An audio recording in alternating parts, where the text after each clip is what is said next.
Lo interesante de trabajar en el enfoque de género en relación a los recursos naturales y en mi caso particular en relación a la biodiversidad es el uso diferenciado de los recursos naturales a partir de los roles que son asignados socialmente. En el caso del altiplano donde yo trabajo es clarísima la relación diferencial de varones y mujeres y va a haber un montón de ejemplos al respecto en relación a los recursos naturales, en relación a los camélidos que son los animales que yo trabajo. Las normas y prácticas de género definen espacios de vida y diferencias entre varones y mujeres respecto a la propiedad, a la utilización, digamos, de esos recursos. Y acá viene una parte que solemos olvidar y que tiene que ver con nuestra corporalidad como investigadoras, el acceso al objeto de estudio y la permanencia temporal en el trabajo de campo. Sí. Porque nos pasa, y hay un montón de carreras frustradas y hay un montón de biólogas que quedaron en el camino por esta situación. Bueno, la reunión fue en la UNESCO en París, en la plenaria, terminó el 5 de mayo, y capaz que se acuerdan que a principio de año apareció así, titulares, 1 millón de especies en peligro de extinción, o sea, hay 1 millón de especies en situación de vulnerabilidad en el planeta Tierra si las tendencias siguen como hasta ahora. Ahora vamos a los datos. Actualmente se suministra cada vez más alimento, energía y materiales entre regiones distantes. En inglés se llama telecoupling y ese es uno de los problemas que están ocurriendo seriamente y que de los cuales tenemos que ocuparnos. Aumentó 4 veces la economía global, 10 veces el comercio mundial, ha habido un aumento de la segregación espacial de la producción y el consumo, digamos. Dónde el recurso natural se produce y dónde el recurso natural se demanda y se consume. Sí. Bueno, en las estadísticas de este informe dice que el 75% del medio ambiente terrestre está severamente alterada por acciones humanas, que hay un 47% de reducción de los indicadores globales de extensión y condición de los ecosistemas, que 60 millones de toneladas de recursos renovables y no renovables se extraen a nivel mundial cada año con un aumento del 100% desde el 80, que hay un 15% de aumento del consumo mundial per cápita de materiales y que el 85% de los humedales presentes en 1700 se perdieron para el año 2000. ¿Sí? Estos son todos datos que están basados en investigación científica, datos duros, no son datos de alarmistas, sino son datos todos basados en investigación científica. Sí. Bueno, que hay el número total estimado de especies animales y vegetales en la Tierra es 8 millones, y bueno, falta el 8, incluyendo 5 millones de especies de insectos. Hay muchísimos insectos.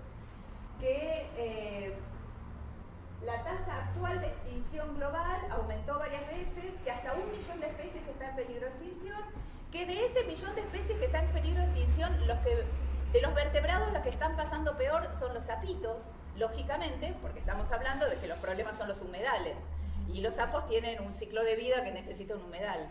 Así que los sapos, el 40% de los sapos se van a extinguir si no cambiamos las cuestiones. Entonces estos son los causantes de esta situación grave.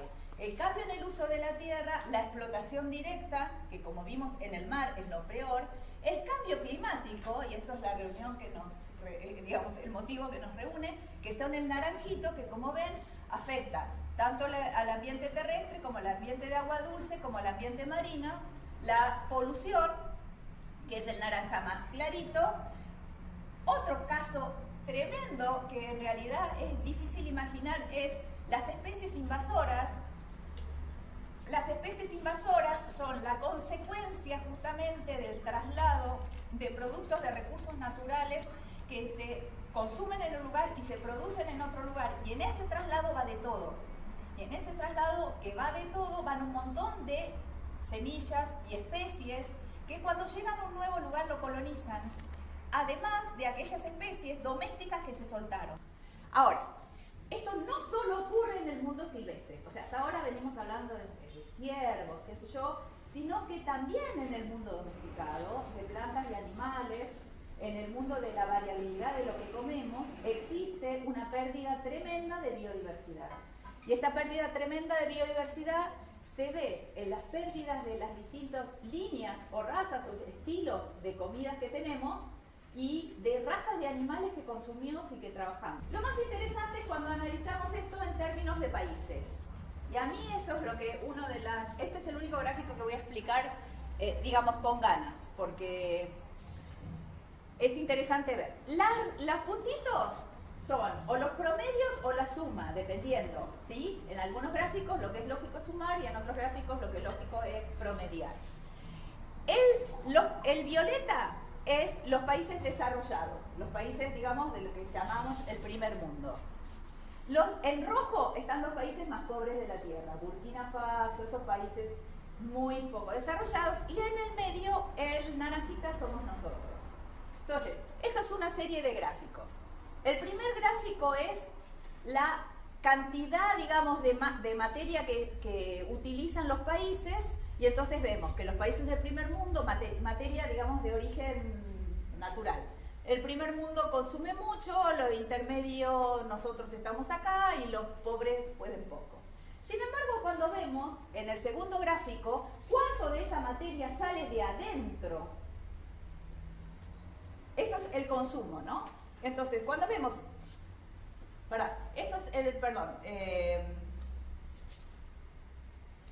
este es el total y esto es cuánto consumen cada país. Los violetas consumen un montón, los naranjitas, que somos nosotros, consumimos más o menos el medio y los pobres consumen poco. Sin embargo, cuando nosotros vemos cuánto de eso es de adentro del propio territorio, que sería este tercer gráfico, vemos que los países del primer mundo que consumen mucho y que ahí arriba estaban súper top, cuando llega el momento de ver cuánto de eso es dentro del propio territorio, se va abajo con los países más pobres, ¿sí? Los países más pobres consumen poco y tienen poco de eso que consumen dentro de su propio territorio, pero los que consumen mucho, cuando llega el momento, se van abajo porque no consumen de su propio territorio, consumen de otro lugar. ¿Y de qué otro lugar consumen? De acá, de los países intermedios, que estamos brindando esa materia, que estamos brindándole esa materia a los países que consumen mucho. ¿Está? Ahora, si nosotros vemos, esto es el áreas que protegen la biodiversidad. Si nosotros vemos las áreas que protegen la biodiversidad, los países del primer mundo protegen mucho porque consumen mucho, pero no en su propio país. Entonces no les cuesta proteger, ¿sí? Y los países más pobres menos y nosotros intermedios. Ahora, cuando vemos la contaminación,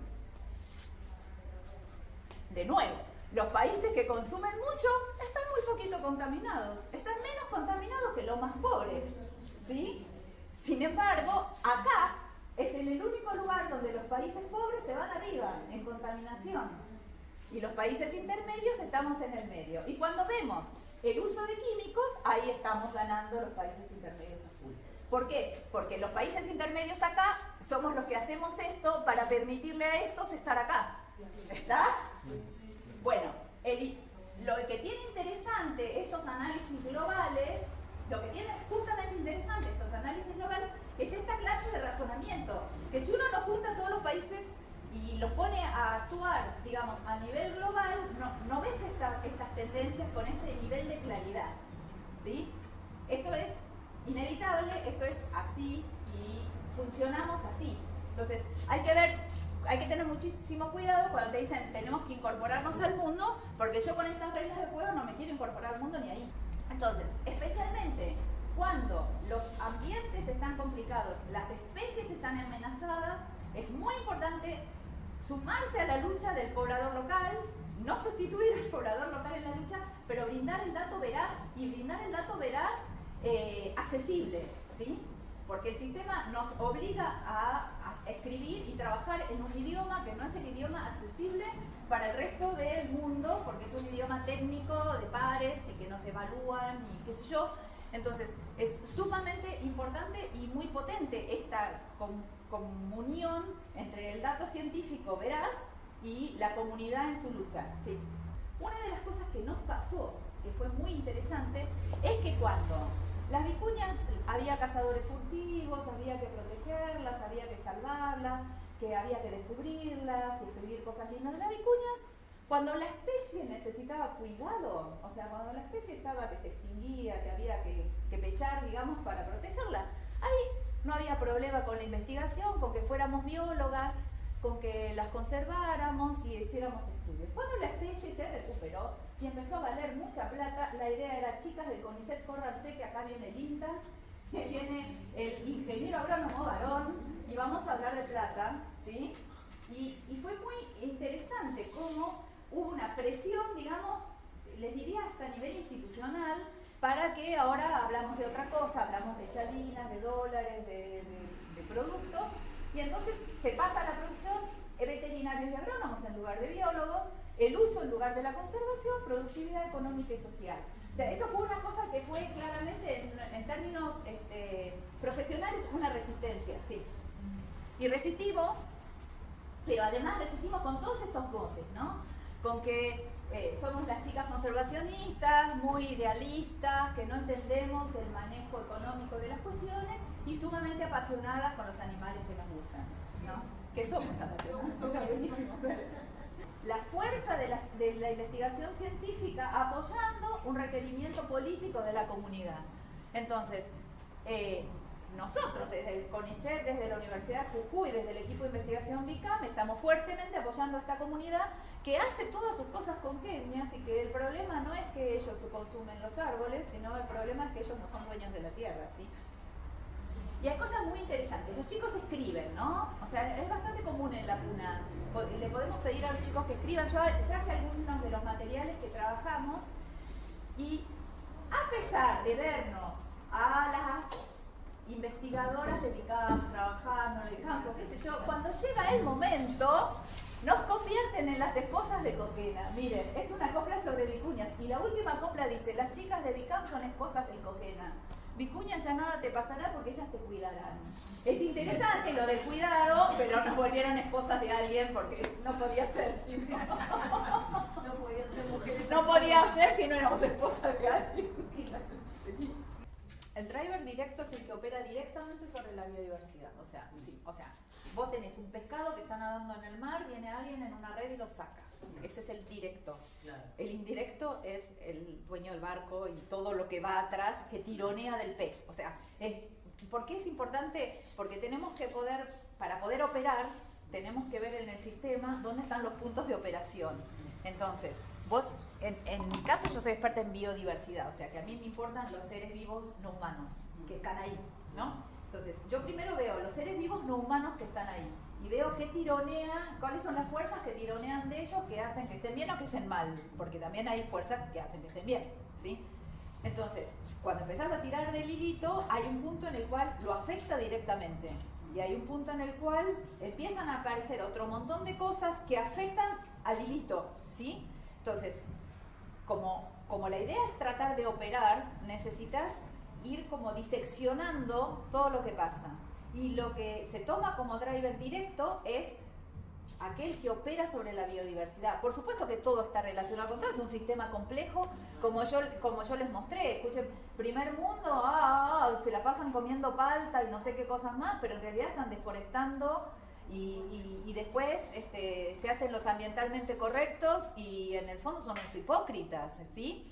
Pero bueno, en realidad lo que vos ves es que a la palta y a la selva, en realidad a la selva lo que le está jorobando es que la corten para poner una palta. Ahora, eso afecta a la biodiversidad del lugar y es el driver directo. Cuando vos empezás a tirar de la palta para atrás y qué pasa con la palta, dónde la llevan y cómo la llevan, ahí empieza todo ese mundo tremendo que es los drivers indirectos, que son mucho más importantes porque finalmente son la presión que termina operando sobre la biodiversidad.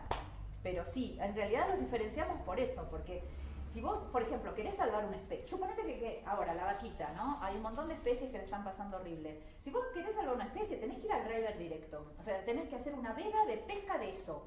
Después verás los drivers indirectos cómo funcionan. El mundo va hacia la pérdida de la biodiversidad, hacia la muy pocas especies que sean solo importantes para los seres humanos. Y no hay que dejar de luchar por el nativismo y hay que dejar de luchar para reestructurar los ecosistemas como sabemos que funcionan. La pérdida de biodiversidad es un indicador claro de deterioro ambiental, Entonces, Una cosa es dejarlo, que ocurra, ¿entendés? Que ocurra la pérdida de biodiversidad, bueno, tenemos menos especies, ya no tenemos aves en Tierra del Fuego, vamos a tener muchos perros y marrones.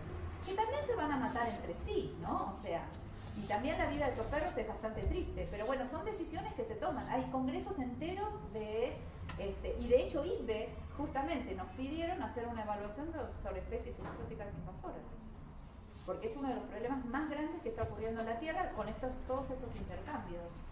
No, la situación está difícil, es muy interesante para pensar, es todo un desafío. IPBES tiene un documento que es el que se llama en inglés Summary for Policymakers, o sea, es el resumen para los tomadores de decisión. Y en el resumen para los tomadores de decisión hay un montón de cosas políticas que nuestros países firmaron, 130 países lo firmaron. Entonces, eso dejó de ser una cuestión del mundo académico, del mundo científico, de una ONG ambientalista. Se convirtió en un dato concreto aceptado por los gobiernos. Entonces, esa es la única fuerza que tiene lo que para nosotros es obvio. ¿Entendés?